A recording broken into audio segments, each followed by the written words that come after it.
അസ്സലാമു അലൈക്കും വറഹ്മത്തുള്ളാഹി വബറകാതുഹു. ബിസ്മില്ലാ അൽഹംദുലില്ലാ അല്ലാഹുമ്മ സ്വല്ലി അലാ മുഹമ്മദ്. നമ്മൾ ഹദീസ് പാഠം ചെറിയൊരു ഗ്യാപ്പുകൾ വന്നിട്ടുണ്ട്. ഞാൻ യാത്രയുമായി ബന്ധപ്പെട്ടുകൊണ്ടുള്ള ചെറിയ പ്രയാസങ്ങളുണ്ടായിരുന്നു. ഏതായാലും അൽഹംദുലില്ലാ നാട്ടിലെത്തിയിട്ടുണ്ട് ഇൻഷാ അല്ലാഹ്. ഇനി നമുക്ക് തുടർന്ന് എല്ലാ ദിവസവും ഓരോ ഹദീസുകൾ നമുക്ക് റമദാൻ കഴിയുന്നത് വരെ നമുക്ക് പഠിക്കാം ഇൻഷാ അല്ലാഹ്. ഇന്ന് നമ്മൾ 12ാമത്തെ ഹദീസാണ്. 11 ഹദീസുകൾ അള്ളാഹുവിൻ്റെ അപാരമായ അനുഗ്രഹത്താൽ നമ്മൾ പഠിച്ചു കഴിഞ്ഞു. ഇന്ന് നമുക്ക് പഠിക്കാനുള്ളത് 12ാമത്തെ ഹദീസാണ്. 12ാമത്തെ ഹദീസ് വലതിനെ മുന്തിക്കുക എന്നുള്ള ഹദീസുമായി ബന്ധപ്പെട്ടുകൊണ്ടുള്ള ചില കാര്യങ്ങളാണ് സൂചിപ്പിക്കുന്നത്.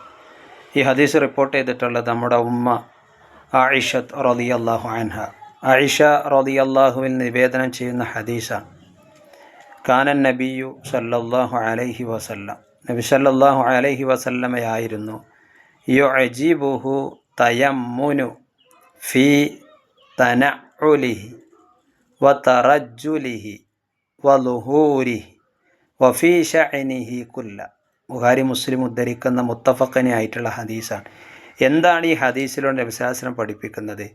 നബി സല്ലല്ലാഹു അലൈഹി വസല്ലമ ശുദ്ധീകരണം നടത്തുന്നതും മുടി ചീകുന്നതും ചെരിപ്പ് ധരിക്കുന്നതുമെല്ലാം വലതിനെ മുന്തിക്കുന്നത് ഇഷ്ടപ്പെട്ടിരുന്നു എന്നുള്ളതാണ്.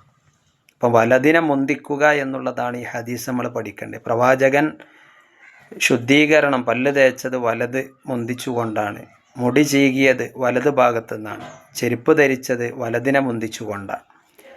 അപ്പോൾ വലതിനെ മുന്തിക്കലുമായി ബന്ധപ്പെട്ട കാര്യങ്ങളാണ് ഈ ഹദീസിൽ പഠിപ്പിക്കുന്നത്. ജീവിതത്തിൻ്റെ എല്ലാ മേഖലകളിലും റസൂലുള്ളാഹി സ്വല്ലല്ലാഹു അലൈഹി വസല്ലം നമുക്ക് മാതൃകയാണ്. അതാണ് ഈ ഹദീസ് നമുക്ക് മനസ്സിലാക്കാൻ സാധിക്കുന്നത്.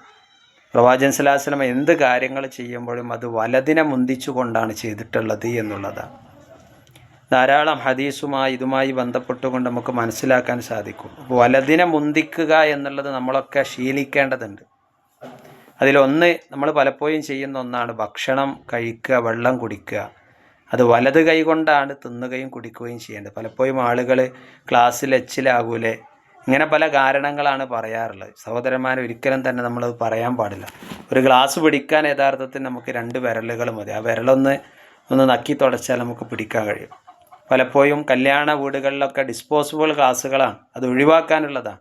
എന്നിട്ടും നമ്മളത് വലതിനെ മുന്തിക്കുന്നില്ല എങ്കിൽ പ്രവാചകൻ പറഞ്ഞല്ലോ, വലത് കൈ കൊണ്ട് തിന്നുക കുടിക്കുക എന്നുള്ളതാണ്. ഇടത് കൈ കൊണ്ട് തിന്ന് കുടിക്കുകയും ചെയ്യുന്നത് പിശാചാണ് എന്നുള്ളതാണ്. ഒരിക്കലും തന്നെ നമ്മൾ പിശാചിൻ്റെ മാർഗ്ഗങ്ങൾ നമ്മൾ ഒരിക്കലും തന്നെ ഉപയോഗപ്പെടുത്തരുത് എന്ന് നമ്മൾ മനസ്സിലാക്കേണ്ടത്. ഒരാളോട് നബി സല്ലല്ലാഹു അലൈഹി വസല്ലം ഇടത് കൈ കൊണ്ട് കുടിക്കുന്ന ഒരാളോട് പ്രവാചകൻ വലത് കൈ കൊണ്ട് കുടിക്കാൻ വേണ്ടി ആവശ്യപ്പെട്ടു.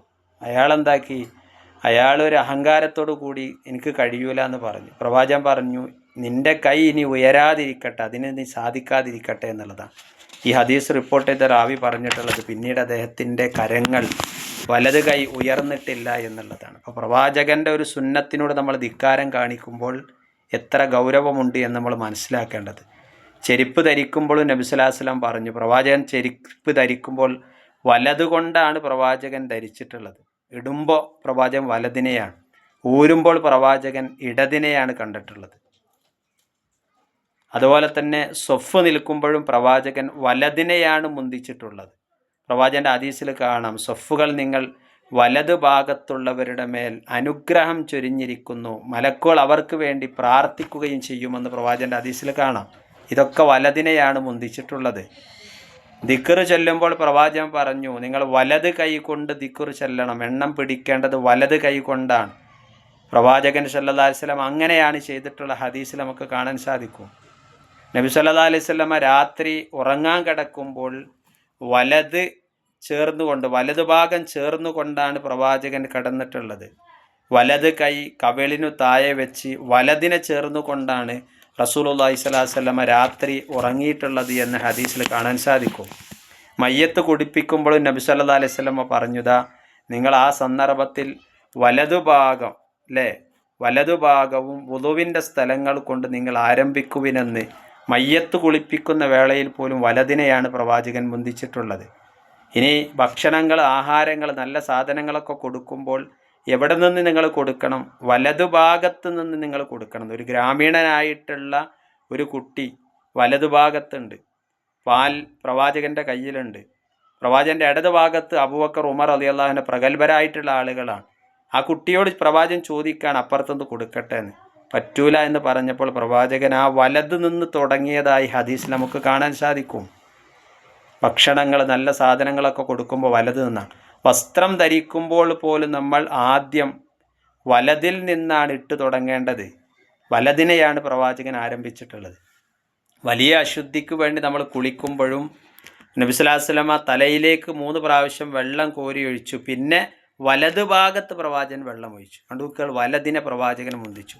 അപ്പോൾ നമ്മൾ ശ്രദ്ധിക്കേണ്ടത് എല്ലാ കാര്യത്തിലും, ചില കാര്യങ്ങളിലൊക്കെ വലതിനെ നമുക്ക് മുന്തിക്കണമെന്ന് പറഞ്ഞു തന്നിട്ടുണ്ടെങ്കിലും ചില കാര്യത്തിലൊന്നും അങ്ങനെ പറഞ്ഞിട്ടില്ല എങ്കിലും നല്ല എല്ലാ കാര്യങ്ങളിലും നമ്മൾ എന്തിനെയാണ് മുന്തിക്കേണ്ടത്? വലതിനെയാണ് മുന്തിക്കേണ്ടത് എന്നുള്ളതാണ് റസൂലുള്ളാഹി സ്വല്ലല്ലാഹു അലൈഹി വസല്ലമയുടെ ഹദീസുകളൊക്കെ നമുക്ക് പഠിപ്പിച്ചു തരും. അതുകൊണ്ട് വലത് മുന്തിച്ചുകൊണ്ട് പ്രവാചകൻ്റെ സുന്നത്തുകൾ നേടാൻ നമ്മൾ ശ്രമിക്കുക, ശ്രദ്ധിക്കുക. അള്ളാഹു നമ്മെ അനുഗ്രഹിക്കുമാറാകട്ടെ. അസ്സലാമു അലൈക്കും വറഹ്മത്തുള്ളാഹി.